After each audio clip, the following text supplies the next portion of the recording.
बिस्मिल्लाहिर्रहमानिर्रहीम। अस्सलाम वालेकुम जी, मैं हूँ डॉक्टर शहबानो। आप देख रहे हैं मेरा यूट्यूब और फेसबुक चैनल। आज बड़ा इम्पॉर्टेंट टॉपिक है और इस टॉपिक पे मैं पहले भी डिस्कस कर चुकी हूँ, लेकिन मैंने सोचा कि आज कुछ और चीज़ें मेरे सामने आई थी, वो मैं आप लोगों के सामने रखूँ। आप लोगों को, सब लोगों को पता चले। थंबनेल से अंदाज़ा हो गया होगा कि हाई ब्लड प्रेशर आजकल हर फैमिली में 3 से 4 लोग जो हैं वो हाई ब्लड प्रेशर का शिकार हो जाते हैं। और उसके लिए बहुत ज़रूरी है कि आपको ये पता होना चाहिए कि हाई ब्लड प्रेशर की डेफिनेशन क्या है। High blood pressure normal range है 120/80, ये आप अब सबको पता है। 120/80 जो है वो हर एज ग्रुप की यही एक आइडियल ब्लड प्रेशर रेंज है। आपने अगर 130 से ज़्यादा और 90 से ज़्यादा होने लगे तो इसका मतलब आप हाई ब्लड प्रेशर की तरफ जा रहे हैं। फर्स्ट स्टेज है और सेकंड स्टेज इस तरह है। मेरी आज की वीडियो बनाने का मकसद जो सबसे पहले है वो ये है कि कुछ ऐसी चीज़ें मेरी ऑब्जर्वेशन में आई हैं पिछले दिनों, पर्सनली मेरे ख़ुद भी, और मैंने अपने 1-2 पेशेंट्स के साथ भी। मैंने सोचा कि मैं आप लोगों के साथ शेयर करूं। हाई ब्लड प्रेशर जो है ये वो प्रेशर है जो खून अपना दबाव डालता है शरीयानों के ऊपर, आर्टरीज़ के ऊपर। और आर्टरीज़ को अल्लाह ताला ने एक ख़ास प्रेशर बर्दाश्त करने के लिए उसका एक ख़ास साइज़ बनाया होता है। जब ये ब्लड का दबाव बढ़ता है, प्रेशर, तो वो जाके आर्टरीज़ की दीवारों पर जो प्रेशर आता है, that is called high blood pressure.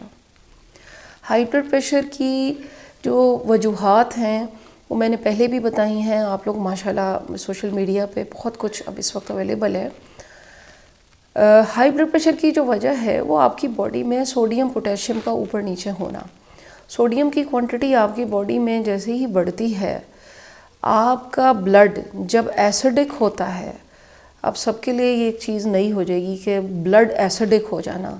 Blood की जो पीएच है वो 7.35 से 7.45 है ह्यूमन ब्लड की। तो ये मैं आपको आगे बताती हूँ कि ब्लड का एसिडिक हो जाना का क्या मतलब है।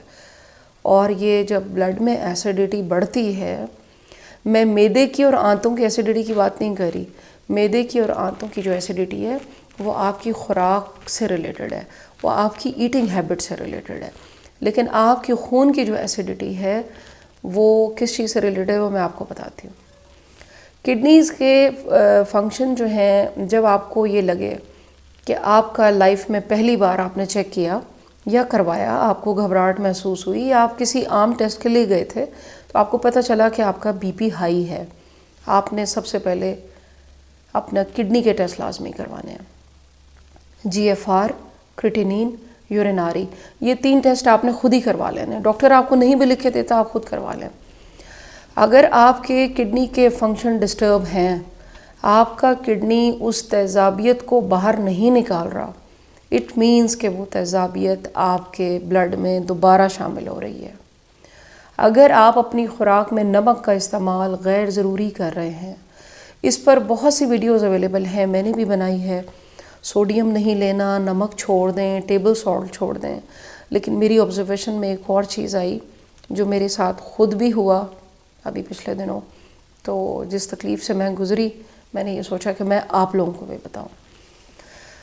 वो मशरूबात जो जूस की शक्ल में आप मार्केट से पीते हैं, जिनके अंदर नमक डाला हुआ होता है, ऐसे लोग जिनको डायग्नोज़ हो जाए कि उनको ब्लड प्रेशर है, हालांकि मुझे ब्लड प्रेशर नहीं था, लेकिन मशरूबात के अंदर जो नमक मिला कर दिया जाता है उससे बहुत चांसेस होते हैं कि आप अगर खुदा न खास्ता पहले ही 130 की रेंज में चल रहे हैं तो फिर वो एकदम से आपका बढ़ता है और वो खुदा न खास्ता किसी ज़्यादा ख़तरे का बाइस बन सकता है। एक तो आपने ये एहतियात करनी है। दूसरे, वो मशरूबात जो मार्केट में मीठे मशरूबात, उन शरबतों का मैं नाम नहीं लूँगी, लाल, पीले, हरे, जिनको आप गर्मियों में इस्तेमाल करते हैं, इन मशरूबात के अंदर सोडियम बेंजोएट डाला जाता है फॉर प्रिजर्वेटिव, इनकी शेल्फ़ लाइफ को मेंटेन रखने के लिए, फंगल ग्रोथ से इनको बचाने के लिए। जी, बज़ाहिर तो वो एक मीठा शरबत है, लेकिन आपको ये नहीं पता कि उसके अंदर जो एडिटिव प्रिजर्वेटिव डले हुए हैं उसमें भी सोडियम मौजूद है। इसका आपने एहतियात करना है। जूसेस में कभी भी जूस आपने नमक डाल के नहीं पीना। मार्केट वाले हमेशा आपको नमक डाल के देंगे, आपके लिए सख्त नुकसानदेह है। इसके अलावा आपने फ्रूट के ऊपर, ये मैंने पहले भी एक शॉर्ट वीडियोस पे बनाई थी, फ्रूट्स के ऊपर कभी भी नमक डाल के नहीं खाना। सिट्रस फ्रूट्स, जूसी फ्रूट्स के ऊपर हमारे कल्चर में एक ये आम आदत है कि नमक स्प्रिंकल करके खाते हैं, नमक लगा लगा कर खाते हैं। ये बहुत ख़तरनाक है ऐसे लोगों के लिए जो 40-45 से अबव हैं और जो ऑलरेडी खुदा न खास्ता प्राइमरी या second stage high blood pressure से गुजर रहे हैं। ये तो हो गई मशरूबात की बात। अब आ जाते हैं कि ब्लड का एसिडिक का क्या मतलब है। ब्लड की पीएच अगर कम हो जाए तो आपका ब्लड हो गया तेज़ाबी। तेज़ाबी ब्लड का मतलब ये होता है जब आपके खून में कार्बन डाइऑक्साइड की मिकदार बढ़ती है, आपका ब्लड एसिडिक हो जाता है। तो कार्बन डाइऑक्साइड की मिकदार आपकी कब बढ़ती है? जब आप ऊपर ऊपर से सांस लेते हैं, डीप सांसें नहीं लेते, अपने लंग्स को खोलकर पूरी तरह से कार्बन डाइऑक्साइड को बाहर नहीं निकालते। 24 घंटे में आपके पास 5 मिनट भी अपने लिए नहीं है कि आप कोई खुली फ़िज़ा में खड़े होकर 5 से 7 मिनट डीप ब्रेथ लें, कार्बन डाइऑक्साइड बाहर निकालें। इसीलिए आपने नोट किया होगा ऐसे लोग जो प्राइमरी हाइपरटेंशन या किसी एंजाइटी की कंडीशन से वो गुज़र रहे होते हैं, रात को सोते हुए उनका ब्लड प्रेशर शूट करता है। उसकी रीज़न ये होती है कि आप ऊपर से सांस ले रहे होते हैं, डीप ब्रेथ नहीं हो रहा, खून में कार्बन डाइऑक्साइड शामिल हो रही है और आपका ब्लड एसिडिक हो रहा है। इसके लिए बहुत से वीडियोस अवेलेबल हैं इंटरनेट पर। मैं भी आपको बता देती हूँ कि आपने अपने नोस्ट्रल्स को बंद करना है, एक नोस्ट्रल से सांस लेना है, मुंह से आपने ज़रा प्रेशर के साथ एक्सहेल करना है, फिर दूसरी नोस्ट्रल बंद करनी है, यहाँ से इनहेल करना है, आपने अपने मुंह से उसको एक्सहेल करना है।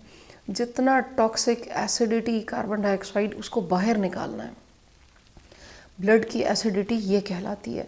मैदे की एसिडिटी, आंतों की, और ये तो आपका जीआईटी खाने से रिलेटेड है। लेकिन जहाँ गलती हम कर रहे हैं वो अपने सांस लेने में, ब्रीदिंग में हम गलती करते हैं। एंजाइटी में भी इंसान शॉर्ट ब्रेथ करता है, डिप्रेशन में भी शॉर्ट ब्रेथ करता है। और पाकिस्तानियों के बारे में वैसे भी एक ऑब्जर्वेशन है कि पाकिस्तानी डीप ब्रेथ बहुत कम करते हैं, ऊपर ऊपर ब्रीदिंग करते हैं, और यही वजह है कि हर दूसरा बंदा ब्लड प्रेशर का शिकार है। ब्लड प्रेशर जब भी आपको डायग्नोज हो, आपने सबसे पहले ये 3 टेस्ट कराने हैं, GFR, क्रिएटिनिन और ये RE। अगर आपके ये नॉर्मल आते हैं, 90 से ज़्यादा होना चाहिए GFR हमेशा, और क्रिएटिनिन भी आपका 0.3 से पॉइंट जो भी इसकी लिमिट है उसके बीच में होना चाहिए, 1.37 है शायद, वो होना चाहिए। अगर आपके किडनी सही फंक्शन कर रहे हैं तो इसका मतलब है पानी की इनटेक बढ़ा दें, सॉल्ट की इनटेक बिल्कुल ना होने के बराबर कर दें, आपने ग्रीन वेजिटेबल ज़्यादा खानी है, डीप ब्रेथ लेनी है। ये सिंपल से 3-4 चीज़ें हैं। जूसेस में कभी नमक नहीं डालना, फ्रूट के ऊपर कभी नमक डाल के नहीं खाना। दुआ में याद रखिएगा, अपना ख्याल रखिएगा। चैनल को सब्सक्राइब नहीं किया तो सब्सक्राइब करें, शेयर करें ताकि सबका फ़ायदा हो सके, और बताइएगा कि वीडियो आपको कैसी इन्फॉर्मेटिव लगी, कैसी लगी। बहुत शुक्रिया, थैंक यू वेरी मच।